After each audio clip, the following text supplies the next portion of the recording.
नमस्ते दोस्तों। Genius learning institute जो आपके घर की पढ़ाई आपके घर पे आके करवा के लेती है, उसकी तरफ से मैं आप सभी का इस वीडियो के अंदर स्वागत करता हूँ।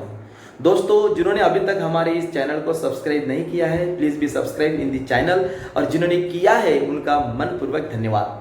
आज के इस वीडियो के अंदर हम व्याकरण, जो हिंदी का व्याकरण है, वो देखने वाले हैं दोस्तों।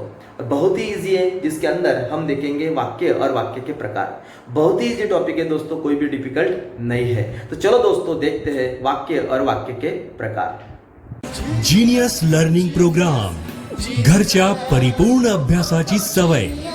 शाळा व क्लास कोणताही, पण घरचा अभ्यास जीनियस संगे। Genius learning institute, Amravati. दोस्तों, ये देखने से पहले हमें ये देखना होगा वाक्य यानी क्या है। तो हिंदी के अंदर वाक्य के वैसे तो रचना के आधार पर 3 प्रकार माने जाते हैं, लेकिन उसके पहले हम वाक्य यानी क्या होता है ये देखेंगे। वाक्य यानी योग्य अर्थ के शब्द समूह को वाक्य कहते हैं, यानी जिसके अंदर ऐसे शब्द समूह होने चाहिए जिससे अर्थ प्रतीत हो, अर्थ का बोध हो, ऐसे शब्द समूह को वाक्य कहा जाता है। जैसे एग्जाम्पल के तौर पे दूसरी भी एक चीज इसके अंदर है, जिसके अंदर, जिस वाक्य के अंदर एक क्रिया होना बहुत ही जरूरी है। जिस वाक्य के अंदर दोस्तों क्रिया नहीं है तो वाक्य ही नहीं है।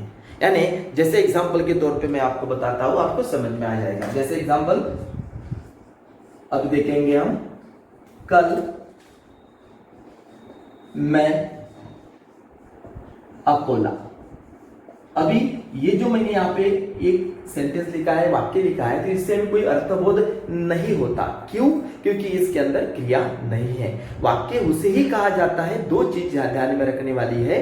पहली ये चीज कि जिसके अंदर अर्थपूर्ण शब्दों की रचना हो, जो शब्द समूह हो वो अर्थबोध करने वाला हो, जिससे हमें पूरा अर्थबोध हो, उसे वाक्य कहते हैं। और दूसरी एक चीज ऐसी है कि जिसके अंदर एक क्रिया होनी ही होनी है, एक क्रिया होनी चाहिए। जैसे एग्जाम्पल के तौर पे यही वाक्य मैं अभी पूरा करूंगा, कल मैं अकोला। अभी यहां पे मैं लिखूंगा जाऊंगा। अभी ये जो मैंने इसको क्रिया बोलते हैं दोस्तों, जाऊंगा। तो ये जब तक नहीं रहेगा तब तक ये वाक्य पूरा नहीं होगा। तो हमें ये 2 चीजें ख्याल में करनी है वाक्य के अंदर, कि एक कि अर्थपूर्ण शब्द की रचना, और दूसरी एक चीज जिसके अंदर ये क्रिया होना जरूरी है। तो हमने वाक्य को अभी समझ लिया। तो दोस्तों, अभी हमें ये समझना है कि वाक्य के कौन से प्रकार आते हैं।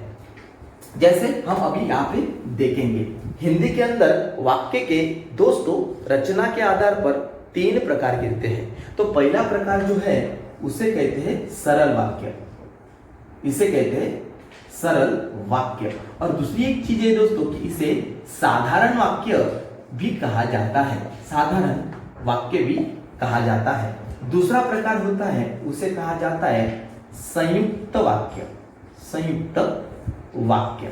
तीसरा प्रकार जो है उसे कहते हैं मिश्र वाक्य, मिश्र वाक्य। तो दोस्तों, हिंदी के अंदर रचना के आधार पर वाक्य के 3 प्रकार है। बहुत ही इजी है दोस्तों, कोई भी डिफिकल्ट नहीं है। जब आप समझ जाएंगे तो आपको ये लगेगा कि ये ज्यादा डिफिकल्ट बिल्कुल नहीं है। तो अपन अच्छी तरीके से इसको समझ लेते हैं। तो पहले तो हम जानेंगे सरल वाक्य। मैंने इसके पहले भी वीडियो के अंदर बताया था कि अगर हम क्वेश्चन को अच्छी तरह से समझ ले, उसको अगर अच्छी तरह से देख ले, तो आपको आंसर ढूंढने में, आंसर फाइंड करने में, आंसर लिखने में तकलीफ नहीं जाएगी। क्योंकि आधा से ज्यादा आंसर अपने क्वेश्चन के अंदर ही छुपा हुआ रहता है। जैसे नाम ही देखो क्या है, सरल वाक्य, बिल्कुल सीधा है, सरल है। जिसके अंदर सरल वाक्य हम किसे कहते हैं दोस्तों?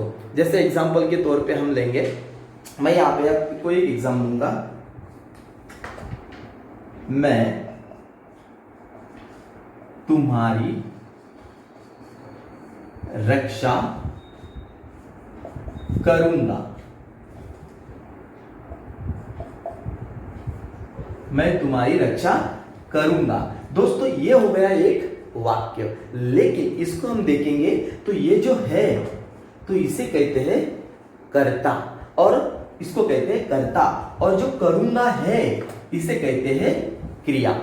यानी हमें यह देखना जरूरी है, सरल वाक्य उसे कहते हैं जिसके अंदर एक कर्ता होता है और एक क्रिया होती है, एक ही कर्ता और एक ही क्रिया जिसके अंदर होती है उसे सरल वाक्य कहते हैं। दूसरी चीज, कर्ता जो है, कर्ता किसे कहा जाता है?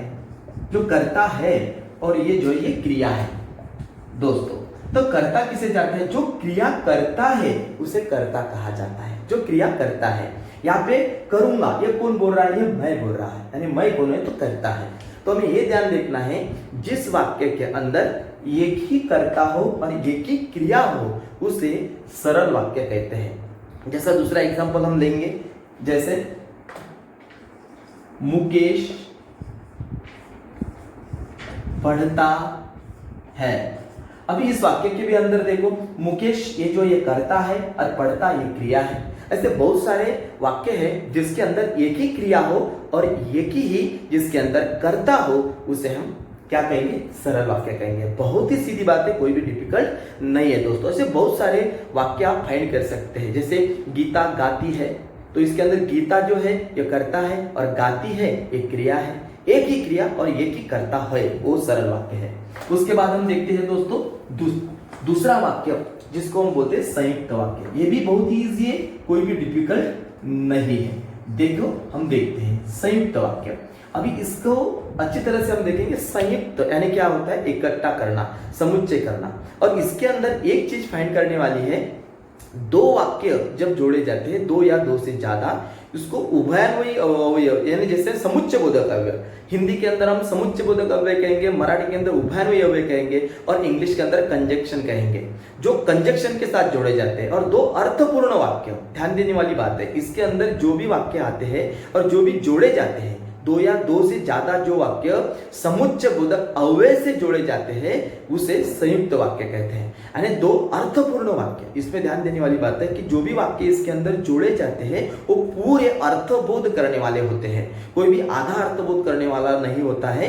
यानी जो भी वाक्य जोड़े जाते हैं समुच्चय बोधक अव्यय के साथ तो वो पूरा खुद का अर्थबोध करते हैं। जैसे एग्जाम्पल के तौर पर हम लेंगे, यहाँ पे आपको समझ में आएगा। डॉक्टर आए और ये समुच्चय बोधक अव्यय है। डॉक्टर आए और दवा देकर चले गए। मैं यहाँ पे लिखता हूं। तो दोस्तों यहाँ पे देखो दो वाक्य है। ये पहला वाक्य है डॉक्टर आए, इससे पूरा अर्थबोध हो रहा है हमें, डॉक्टर आए। उसके साथ यहां से, और ये उभयान्वयी अव्यय यानी समुच्चय बोधक अव्यय है, और उसके साथ दवा देकर चले गए, इससे भी हमें पूरा अर्थबोध हो रहा है, दवा देकर चले गए।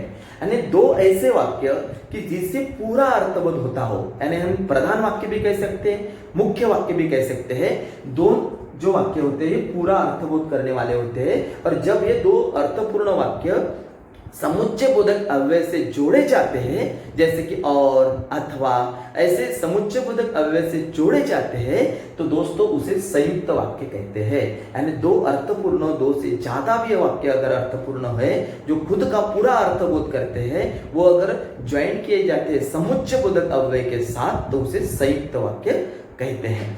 कोई भी डिफिकल्ट नहीं है, बहुत ही इजी है।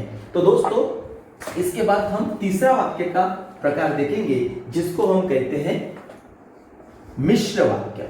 ये देखो मिश्र वाक्य, इससे ही हमें पता चलता है, नाम से ही पता चलता है, मिश्र यानी मिश्रित वाक्य होते हैं। तो मिश्र वाक्य किसे कहा जाता है दोस्तों? जिसके अंदर एक वाक्य गौण रहता है और दूसरा वाक्य प्रधान होता है। यानी एक वाक्य गौण रहता है, उसका ज्यादा अर्थबोध नहीं होता, पूरा अर्थबोध नहीं होता, और दूसरा वाक्य प्रधान रहता है, यानी मुख्य वाक्य रहता है। तो जो ये वाक्य जोड़ा जाता है तो उसको संयुक्त वाक्य कहते हैं। जैसे एग्जांपल के तौर पे हम लेंगे, और ये मिश्रित वाक्य रहते हैं, समझ में आ जाता है। जैसे एग्जांपल के तौर पे, जो काम करेंगे, अभी इससे ज्यादा अर्थबोध नहीं होता, अब उन्हीं को मैं नीचे लिखता हूं, माफ करो, अब उन्हीं का सम्मान होगा। अभी इस वाक्य के अंदर दोस्तों देखो, तो ये जो वाक्य है, जो काम करेंगे, इससे कोई ज्यादा अर्थबोध, जो काम करेंगे, इससे पूरा अर्थबोध नहीं होता। तो ये वाक्य जो है ये गौण वाक्य है। प्रधान वाक्य नहीं है। और ये जो वाक्य है, जो पूरा का पूरा हमने यहाँ पे देखा है, तो ये वाक्य दोस्तों मुख्य वाक्य है। इसको हम मुख्य वाक्य कहेंगे क्योंकि इससे पूरा अर्थबोध होता है और ये वाक्य इसके ऊपर डिपेंड है। देखो ध्यान से देखो, संयुक्त वाक्य और मिश्र वाक्य। संयुक्त वाक्य के अंदर दो जो वाक्य रहते हैं दोस्तों, दोनों भी प्रधान रहते हैं, मुख्य रहते हैं। लेकिन मिश्र वाक्य के अंदर ऐसा नहीं होता है। पहला वाक्य जो रहता है गौण रहता है और दूसरा वाक्य मुख्य वाक्य रहता है। तो ये हमें यही छोटी सी चीज ख्याल में करनी है, कोई डिफिकल्ट नहीं है। जैसे जो पढ़ाई करेंगे वही उत्तीर्ण होंगे, तो इसके अंदर भी हम देखेंगे कि पहला वाक्य गौण है और दूसरा वाक्य प्रधान है। जिस वाक्य के अंदर पहला वाक्य गौण रहता है और दूसरा वाक्य मुख्य रहता है तो उसको हम मिश्र वाक्य कहेंगे। इसके साथ हमने आज वाक्य के 3 प्रकार हिंदी के अंदर देखे जो रचना के आधार पे है। पहला है सरल वाक्य जो सीधा है, जिसमें एक कर्ता और एक क्रिया होती है। दूसरा हमने वाक्य देखा है संयुक्त वाक्य। संयुक्त या वाक्य यानी वो वाक्य की जिसके अंदर 2 अर्थपूर्ण वाक्य समुच्चय बोधक अव्यय के साथ जोड़े जाते हैं, उसको संयुक्त वाक्य कहते हैं। और तीसरा हमने प्रकार देखा है वो है मिश्र वाक्य, जिसके अंदर एक वाक्य गौण रहता है और दूसरा वाक्य मुख्य या प्रधान रहता है और उसको हम संयुक्त वाक्य कहते हैं दोस्तों। तो इसके साथ ये वीडियो आप अच्छी तरह से देखिए, 1 बार 2 बार 3 बार अपने दोस्तों को भी भेजिए। और दूसरी एक चीज, इसके ऊपर जो आपको टेस्ट मिलेगी वो अच्छी तरीके से छुड़ाइए। हम आपको ऐसे बहुत सारे सब्जेक्ट की वीडियो देने वाले हैं दोस्तों, अच्छी तरीके से पढ़िए, घर पे रहिए, खुश रहिए। मैं तो ये कहूँगा घर पे रहने का संकल्प धरिए और घर की पढ़ाई घर में ही करिए। Thank you.